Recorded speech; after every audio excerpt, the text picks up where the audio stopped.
दोस्तों नमस्कार, स्वागत है आप सभी का online data first YouTube channel पे। जैसा कि दोस्तों आप जानते हैं, किसी भर्ती को लेकर कोई अपडेट हो ऑनलाइन डेटा फर्स्ट चैनल के माध्यम से आपको ना दी जाए, ऐसा हो नहीं सकता। तो वीडियो को लाइक कर दें, साथ ही शेयर कर दें और चैनल को सब्सक्राइब कर लें, जिससे कि जानकारी आप सभी को ऑनलाइन डेटा फर्स्ट चैनल के माध्यम से रियल ऑथेंटिक सबसे पहले मिलती है। बात कर लेते हैं टीजीटी पीजीटी एग्जाम के बारे में। टीजीटी पीजीटी एग्जाम को लेकर साथ ही अगर बात की जाए यहाँ पर शिक्षक पात्रता परीक्षा को लेकर, साथ ही उत्तर प्रदेश के अंदर एक और नई भर्ती के विज्ञापन के बारे में, जिसको लेकर पोस्ट वाइज वैकेंसी यहाँ से जारी कर दी गई है। 69,000 शिक्षक भर्ती को लेकर भी हम बात करेंगे, दोबारा परिणाम को लेकर। तो चलिए दोस्तों वीडियो शुरू करते हैं। एक बात और आपको बता दूं, अगर आपने अभी तक परीक्षा सिटी यूट्यूब चैनल को सब्सक्राइब नहीं किया तो कर लो, वहाँ पे भी आपको बहुत सारी जानकारी दी जाती हैं। बात कर लेते हैं टीजीटी पीजीटी 2022 के एग्जाम को लेकर। टीजीटी पीजीटी एग्जाम डेट सबसे महत्वपूर्ण मुद्दा है वर्तमान में, अगर बात की जाए उत्तर प्रदेश की किसी भी शिक्षक भर्ती को लेकर, क्योंकि यहाँ पर उत्तर प्रदेश के अंदर इसके आवेदन हो जाने के बाद से चयन बोर्ड के ऊपर से सबसे बड़ा कहीं ना कहीं जो इंतजार किया जा रहा है वो यही है कि टीजीटी पीजीटी 2022 का जो एग्जाम है वो करवा लिया जाए। क्योंकि टीजीटी पीजीटी को लेकर छात्रों के माध्यम से माध्यमिक शिक्षा सेवा चयन बोर्ड के सामने धरना प्रदर्शन देकर इस भर्ती का विज्ञापन तो जारी करवा लिया, लेकिन विज्ञापन जारी हो जाने के बाद अभी तक इसकी परीक्षा के बारे में अनाउंसमेंट आपको देखने के लिए नहीं मिली। लेकिन जब भर्ती का विज्ञापन जारी किया गया था उस समय भी बिना सदस्यों के भर्ती का जो विज्ञापन है वो जारी कर दिया गया था, लेकिन उस टाइम भी छात्रों के माध्यम से इसको लेकर सवाल खड़े किए गए थे, क्योंकि टीजीटी और पीजीटी के अंदर पदों की संख्या भी बहुत ज़्यादा कम देखने के लिए मिली।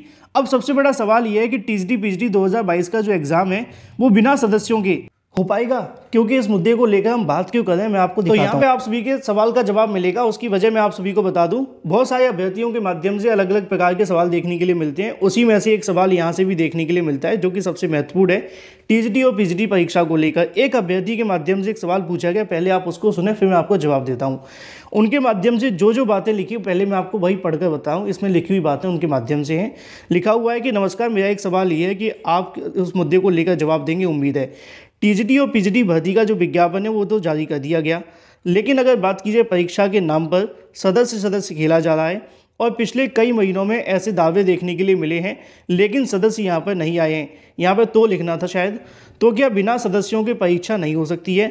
अगर विज्ञापन निकल सकता है, आवेदन लिए जा सकते हैं, तो क्या बिना सदस्यों की जो परीक्षा है वो देखने के लिए नहीं मिल सकती? या फिर परीक्षा को लेकर ही ड्रामेबाजी क्यों देखने के लिए मिल रही है? या फिर चयन बोर्ड के माध्यम से भर्ती को लटकाया जा रहा है, वह चाहते हुए परीक्षा नहीं करवाना चाहते? क्या बिना सदस्यों की ही परीक्षा हो सकती है? कृपया जानकारी दें। अब मामला ये है कि क्या टीजीटी पीजीटी 2022 की जो एग्ज़ाम की तारीख है वो बिना सदस्यों के भी घोषित हो सकती हैं? अगर घोषित हो सकती हैं तो चयन बोर्ड के माध्यम से वो ऐसा क्यों नहीं किया जा रहा है? तो इसकी वजह मैं आपको बता देता हूं कि देखो, टीजीटी पीजीटी को लेकर जो विज्ञापन जारी करने का प्रोसेस था वो बहुत आसान था, क्योंकि चयन बोर्ड के माध्यम से पहले भी विज्ञापन जारी किए गए हैं, तो उसमें कोई ज़्यादा बदलाव करना नहीं था।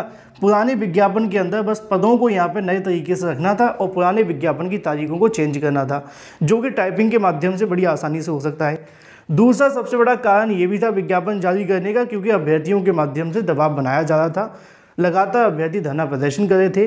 चयन बोर्ड ने इस मुद्दे से बचने के लिए रिक्त पदों के सापेक्ष भर्ती का विज्ञापन जारी कर दिया, लेकिन बिना सदस्यों के परीक्षा न कर पाना, ये सदस्यों की कहीं ना कहीं बार बार आप सभी के सामने समस्या का आना, ये चयन बोर्ड की मजबूरी भी है। उसकी मजबूरी इसलिए है क्योंकि यहाँ पे परीक्षा करवाने के लिए बहुत सारे प्रोसेस देखने के लिए मिलते हैं। पेपर का बनवाना, OMR तैयार करवाना, परीक्षा केंद्रों से संबंधित सभी कार्यों को करवाना, उसके बाद में एडमिट कार्ड को जारी करवाना, इससे संबंधित तमाम ऐसे काम देखने के लिए मिलते हैं जिनके लिए सदस्यों की आवश्यकता होती है। और चयन बोर्ड के अंदर वर्तमान में सचिव और अध्यक्ष के अलावा कोई दूसरा है नहीं है, जिसके चलते सारे काम हो नहीं सकते हैं। अब अगर बात की सदस्य आ जाते हैं तो इस काम को करने में बहुत आसानी हो जाएगी, क्योंकि चयन बोर्ड के माध्यम से जो अध्यक्ष होंगे वो तो सिर्फ सिग्नेचर करेंगे, बाकी सारे के सारे जो काम होंगे वो सदस्यों के माध्यम से देखने के लिए मिलेंगे। तो यही वजह है कि चयन बोर्ड के माध्यम से परीक्षा की तारीखों का ऐलान नहीं किया जा रहा है, क्योंकि सिर्फ परीक्षा की तारीखों का ऐलान कर देने से परीक्षा नहीं होगी। उस परीक्षा को करवाने के लिए उससे संबंधित तैयारियां करनी पड़ेंगी, और वो तैयारियां अकेले अध्यक्ष मिलकर नहीं कर सकते हैं। आवेदन लेने का जो काम था वो NIC को दे दिया जाता है। NIC के माध्यम से एक सॉफ्टवेयर डेवलप कर दिया जाता है और उस पर अभ्यर्थी जाकर आवेदन कर लेते हैं। तो सॉफ्टवेयर डेवलप करने का जो काम था वो NIC का था, उन्होंने कर दिया और उसके बाद में अभ्यर्थियों ने आवेदन कर लिए। तो विज्ञापन जारी करना और आवेदन लेने तक चयन बोर्ड का ज़्यादा काम नहीं था, जिसके चलते उन्होंने बड़ी आसानी से ये काम कर लिया। लेकिन परीक्षा करवाने के लिए एक प्रोसेस को फॉलो करना पड़ता है, जैसा कि मैंने आपको स्टार्टिंग में कहा। उन सभी प्रोसेस को करने के लिए मैन पावर की आवश्यकता होती है और उनके पास अभी फिलहाल है नहीं है। और यही वजह है कि टीजीटी बीजीटी की एग्जाम का अनाउंसमेंट नहीं किया गया है। लेकिन अगर सदस्य आ जाते हैं तो चयन बोर्ड के माध्यम से अभी भी दावा किया जा रहा है कि वो जल्द से जल्द परीक्षा करवा लेंगे। लेकिन सवाल वहीं खड़ा हुआ है कि जब तक सदस्य नहीं आ जाते उससे पहले परीक्षा हो पाना संभव नहीं है और बिना सदस्यों के एग्जाम डेट भी घोषित नहीं हो सकती है। बात कर लेते हैं अपनी अगली अपडेट के बारे में, जो कि संबंधित है शिक्षक पात्रता परीक्षा को लेकर। यहाँ से इसको लेकर जो अनाउंसमेंट है वो कर दी गई है। इसके साथ ही उत्तर प्रदेश के अंदर एक और नई भर्ती को लेकर पोस्ट वाइज वैकेंसी भी जारी हो गई है। मैं आपको दिखा दूं, उत्तर प्रदेश के अंदर अगर बात की जाए परिवहन निगम के अंदर परिचालक पद पर बम्पर भर्ती का जो विज्ञापन है वो जारी होगा।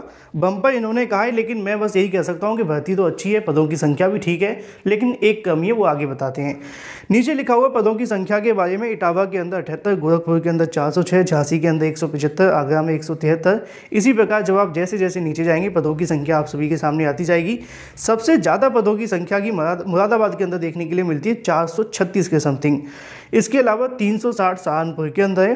फिर इसके बाद में जो पदों की संख्या है सब में 300 से नीचे ही है। गोरखपुर के अंदर भी 406, जहाँ से हमारे मुख्यमंत्री हैं।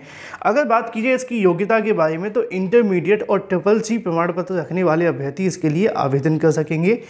आयु सीमा की अगर बात की है तो 18 से लेकर 40 वर्ष के अभ्यर्थी इसमें आवेदन कर सकेंगे।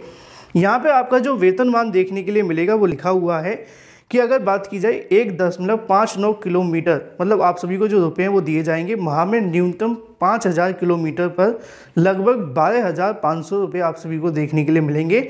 अगर किलोमीटर बढ़ जाते हैं, मान लीजिए आपके जो किलोमीटर हैं वो यहाँ पे 5000 से ज़्यादा बढ़ जाते हैं या जितने भी बढ़ जाते हैं, तो उसके आधार पर आप सभी को जो वेतनमान है बढ़ा हुआ वो भी देखने के लिए मिलेगा।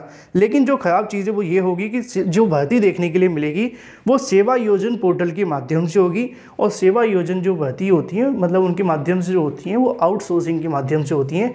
आसान भाषा में समझाने के लिए संविदा पर कॉन्ट्रैक्ट बेसिस आपकी जो भर्ती है वो देखने के लिए मिलेगी। यह परमानेंट नहीं होगी। फिलहाल आवेदन को लेकर जैसी जानकारी निकली आपको दे देंगे।